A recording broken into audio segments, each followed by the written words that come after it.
Welcome all. Aren't those young people great? Let's give them a hand.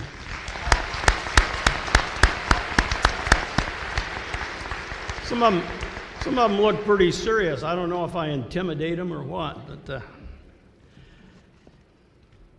if you would all please rise for the posting of the colors. And I would ask that you remain standing during the Pledge of Allegiance and the National Anthem.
Order, arms. We ask that you please remove all non-religious headgear and place your right hand over your heart for the Pledge of Allegiance.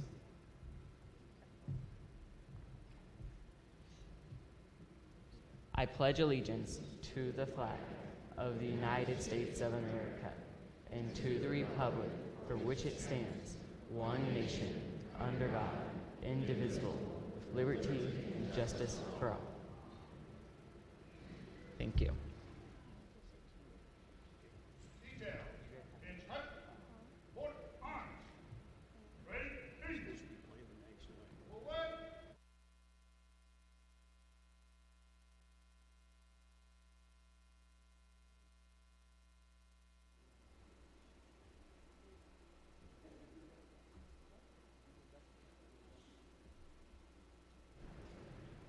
Band, can you play the national anthem for us, please?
Thank you, band. Can you young people hear me up there in the back row? Raise your hand if you can. All right. Welcome to all. Thank you so much for coming out on this, what should have been a 70-degree day. Welcome to the Veterans Day Program 2022. Behind me, I'd like to introduce our honored guests. Lieutenant Bill Honeyman, U.S. Naval Reserve, who you'll hear from in a little bit. Alvin Hayes, U.S. Navy Frogman in WW2. For those of you who aren't familiar with the Frogman, that's the predecessor to the modern-day SEALs, pretty elite group. Our Red Oak Mayor, Shauna Silvius, Brian Bills, who vice chairs the Court of Honor, and Curtis White, our Montgomery County Veterans Affairs Officer, and all veterans. Can I have all veterans rise, please? Let's give them all a hand.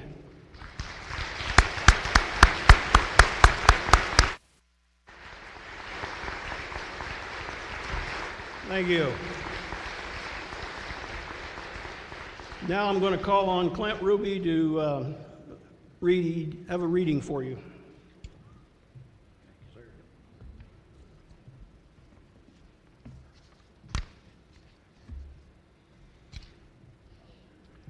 I would like you to do this before I read the poem, Flanders Fields.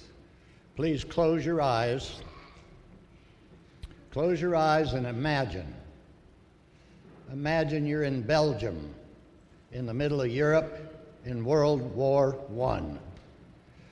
You're an Army surgeon, you're a Canadian. You've been running a field hospital during the battle at Flanders Fields. You have seen thousands die and be buried at Flanders Fields. This surgeon by the name of John McCrae, who was a major in the Canadian Army, sat down, took a breath, and wrote a few short lines to commemorate his feelings after that battle had taken a pause.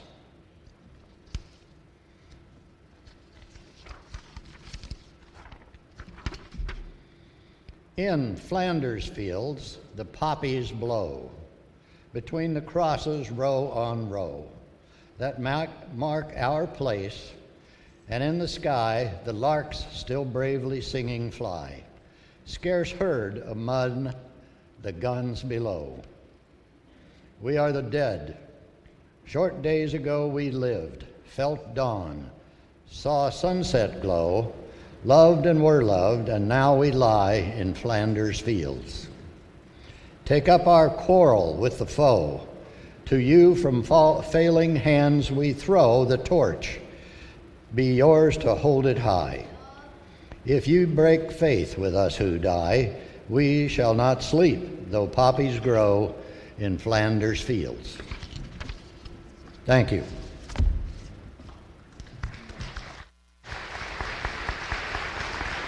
Thank you, Clint. I've finally reached the age where I can blame a senior moment, and I apologize. Not only do we have a great band, but I neglected to introduce Ms. Taylor Wood, the director. Would you give her a round of applause, please?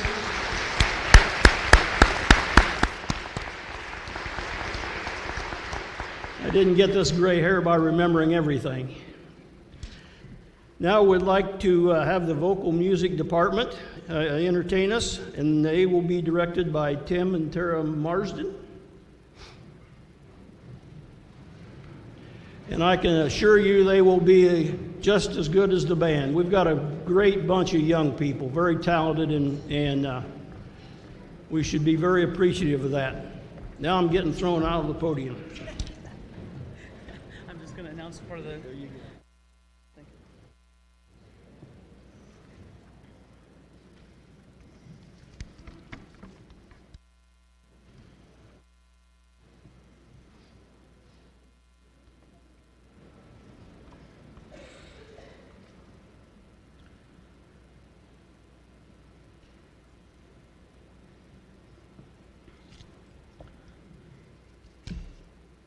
Good morning. The combined Red Oak High School choirs would like to honor our veterans by singing the anthems of each branch of the United States military. All military personnel, please stand when your branch's anthem is sung. United States Army.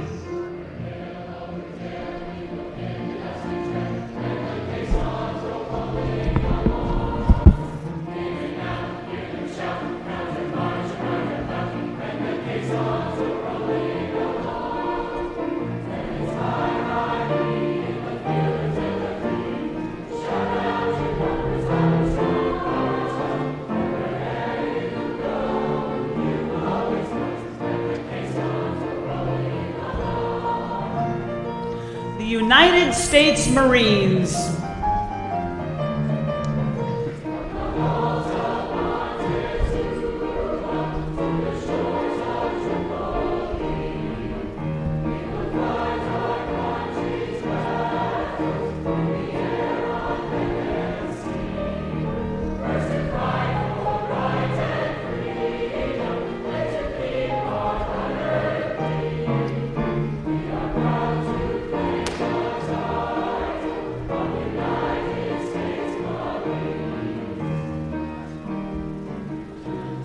The United States Navy.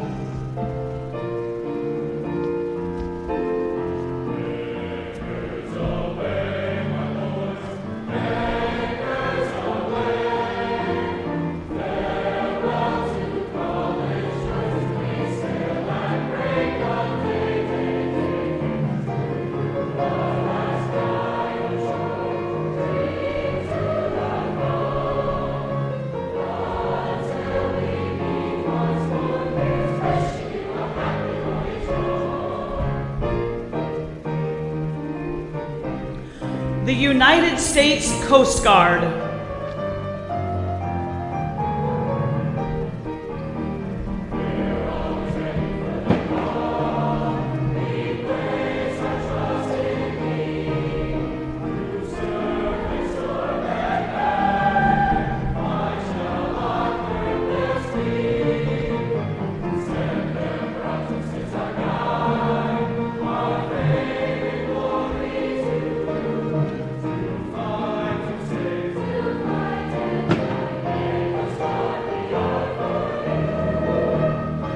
The United States Air Force.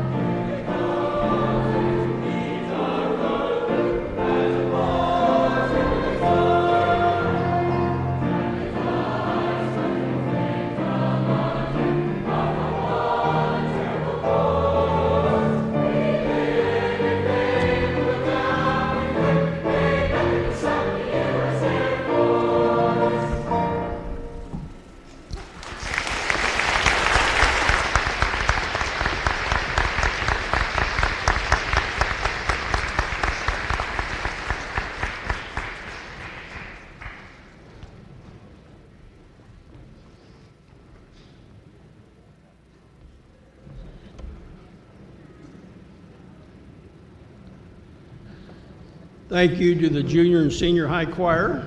And Tim?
Couldn't you just listen to them all day long?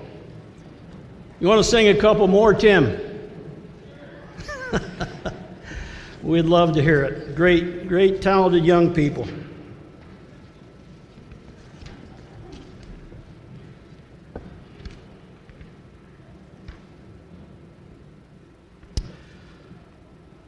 We'll now have the placing of the wreaths. Jerry Hansen for the American Legion, Stan Smith, Veterans of Foreign Wars, and Goldie Adams will present the Veterans of Foreign Wars Auxiliary Wreath.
Another example of our very talented young person, Braden Segal, was the young chap playing taps. He does a great job.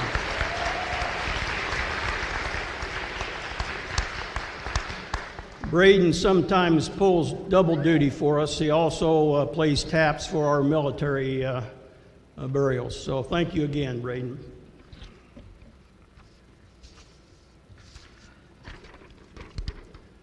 At this time, I'd like to introduce our speaker for today. Many of you probably know this young man. Bill Honeyman is a native of Red Oak, Iowa, and graduated from Red Oak High School in 2009. After graduating, he attended Iowa State University and enrolled in the Naval Reserve Officer Training Corps. He graduated from Iowa State in the winter of 2013 with a Bachelor of Science degree in Agricultural Engineering and a minor in Military Studies. Bill also commissioned as an ensign in the United States Navy. Upon commissioning, he reported on board the guided missile destroyer USS Howard and served 2 tours. He served as the first lieutenant on his first tour from 2014 to 2016 and was deployed to the Western Pacific Area of Operation.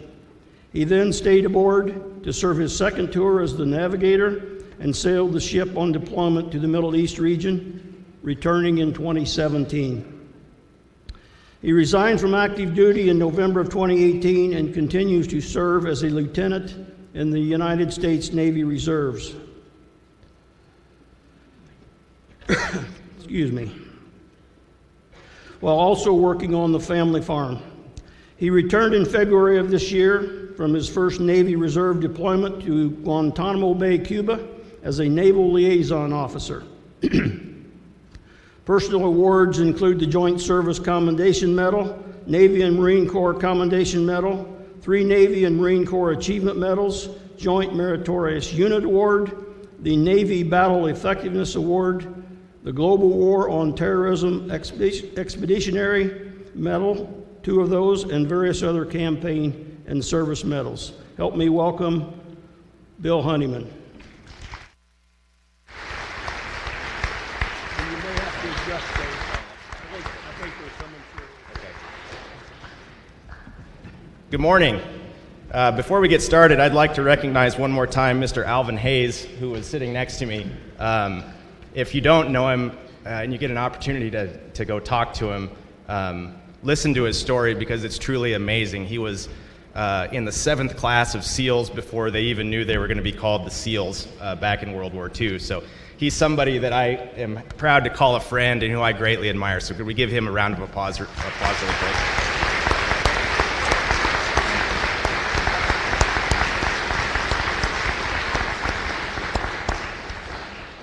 I'd also like to thank the Red Oak Community School District for putting on such a wonderful program for the veterans. I'd like to thank the community for coming out, both in attendance and if you're listening on the radio. And finally, I'd like to thank the Montgomery County Court of Honor for inviting me to speak today. I'm sure all of you students are thrilled to be out of class, probably less thrilled to listen to me speak, but there is an important reason to why we are here. That reason is Veterans Day. There's often some confusion between Veterans Day and Memorial Day, which we celebrate in May. Memorial Day celebrates the men and women who sacrificed their lives while serving their country. Originally, today was to honor those who gave their lives during World War I. The day was called Armistice Day. Now called Veterans Day, today is meant to thank everyone who served this country throughout history. We still celebrate it on the 11th day of the 11th month at 11 o'clock a.m. because it is the anniversary of the armistice of World War I. Every year, we thank these men and women for their service to our country. But what we are really thanking them for is their sacrifice. By definition, sacrifice is giving up something you value for the sake of something more important. Giving up something you value for the sake of something more important. For example, you might give up an extra 10 minutes of sleep in order to get to school on time. We all value our sleep, but we can recognize getting an education is more important than those extra 10 minutes. Or if you're an athlete, you practice hard so you're ready for game time. You sacrifice time with friends and a lot of physical energy for the sake and the success of the team. Choosing what's more important is not always easy. If sacrifice were easy, we wouldn't regard it as something honorable. One of the ways we honor the sacrifices of our servicemen and women is through the Medal of Honor. Medal of Honor recipient, retired Admiral James Stockdale, made unimaginable sacrifices for his country and fellow soldiers. While serving as a senior naval officer during the Vietnam War, then Captain Stockdale was flying a mission over North Vietnam when his plane was shot down over a small village. He was captured, beaten, and taken as a prisoner of war to the Hoa Lao prison, infamously nicknamed the Hanoi Hilton. Singled out by his northern Vietnamese captors for being the leader of the prisoners, he was ordered to march around in North Vietnamese towns as a propaganda scheme to show that the prisoners were being well taken care of. To avoid doing this, he cut his scalp badly so that he would not be presentable to the public. When the Vietnamese put a hat on him, he took his prison stool and beat himself until his face was swollen beyond recognition. Because of his actions, he was brutally tortured. They ordered him to confess on television that the war with North Vietnam was immoral and illegal. Instead of complying, he inflicted a near-fatal wound upon himself to demonstrate to the enemy that he would rather die than surrender and possibly harm fellow servicemen or his country. Retired Admiral James Stockdale spent 7.5 years as a prisoner of war, 4 of which were in solitary confinement. His leg was broken twice. Stockdale is an extraordinary example of sacrifice. Most servicemen and women are not called to such extreme sacrifices. They're not taken prisoner of war, and many may not even see direct combat. But every one of them will make sacrifices. The sailors I served with on the USS Howard are no exception. Most showed up to the ship between 4 and 6 a.m. and left around 5 to 6 p.m., working 14-hour days. They spent on average around 200 to 250 days per year at sea away from their families. In 2017, on deployment, we had 5 fathers miss the birth of their children, all on one ship. These sailors missed countless birthdays, weddings, funerals, holidays, and all other things that are easily taken for granted in life. Regardless of the size, all sacrifices are difficult. We specifically thank veterans for their sacrifices because they willingly and intentionally undertake them. They take an oath to support and defend our nation and its Constitution. They take that oath knowing it will guarantee sacrifice, whether that's simply being away from loved ones or giving their life to defend you and I and our freedoms. These sacrifices are the true service veterans provide to our country. They freely give their service for the sake of something more important: our country and our freedom. Veterans make up roughly 7% of our nation, but they are not the only ones called to sacrifice. Each of us can imitate the service and sacrifice of veterans in our daily lives. After all, imitation is the sincerest form of flattery.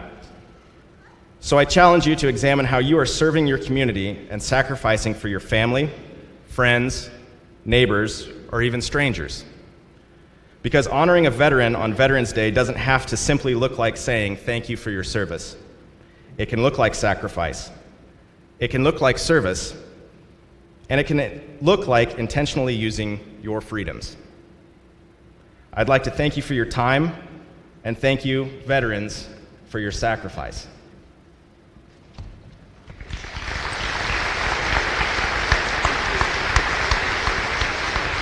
Thanks, Lieutenant. Now we're going to bring the band back, and Ms. Wood will entertain us some more.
Never get tired of listening to those young folks. Thank you, band, and Ms. Wood. Let's have one more round for them.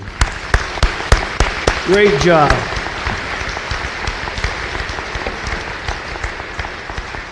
At this time, I'd like to call on Bob Finsterman. Lieutenant, do you step up here, please?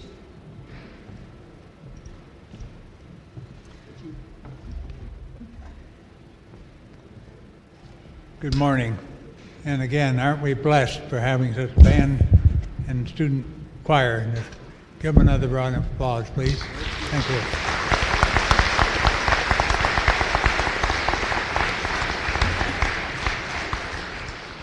you. Each year we present our speaker the Memorial Day and Veterans Day with a plaque, a little remembrance of the Court of Honor. And one of our members, Steve Miller, puts this together. It's a picture of the cemetery with the flags up here and Memorial Day, and it's a plaque here presented to Lieutenant William Honeyman, United States Navy Reserve, with our appreciation, 11 November 2022.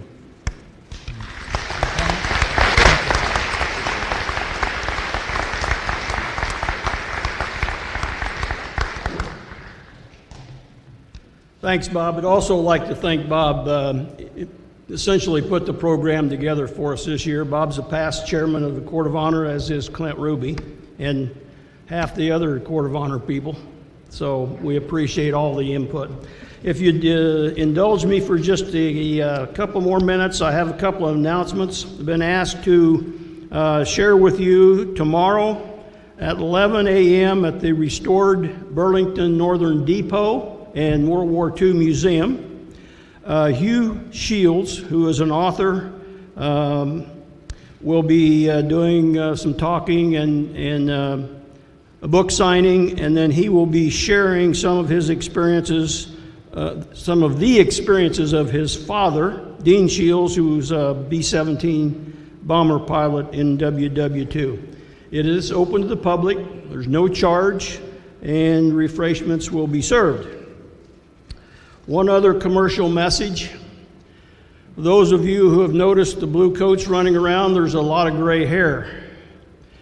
We would ask that if anyone is interested in becoming a member of the Court of Honor, please contact one of us. You don't have to be a veteran. As you can see, you don't have to be a male.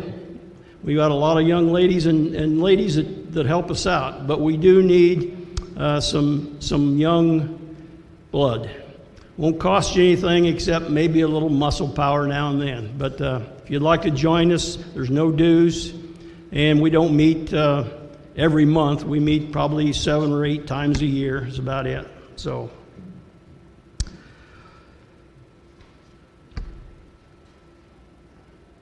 that concludes our program. Mr. Perrin has asked me to help with the exiting of the people, so we're going to ask that the community members remain seated, and we'll let these young people get back to class because I know they're really wanting to get back there. So yeah, students, you may be dismissed. Subscribe to the KCSI Radio YouTube channel today. Interviews, parades, events, contests, and more. Subscribe to KCSI Radio on YouTube and get notified every time something fun happens.